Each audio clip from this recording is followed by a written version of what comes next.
Sokongan kerajaan Madani, kerjasama tersebut membuahkan hasil dengan kontraktor minyak dan gas Sabah memperolehi projek bernilai RM2 bilion pada tahun 2024.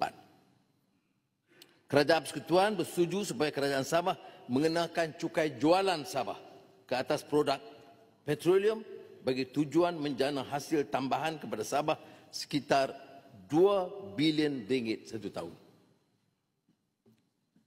Yang Pertua, Kerajaan Madani telah sedaya upaya menyelesaikan segala tuntutan MA 63 yang tertunggak berpuluh tahun. Meningkatkan kadar pemberian khas kepada Sabah.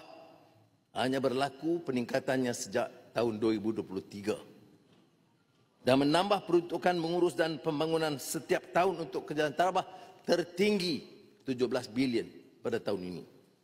Komitmen ini adalah berterusan supaya obligasi kerajaan persekutuan kepada Sabah di bawah perlembagaan persekutuan dapat dipenuhi selain menambah baik pemberian khas Sabah sesuai dengan keperluan perkhidmatan kerajaan Sabah dan kemampuan fiskal kerajaan persekutuan.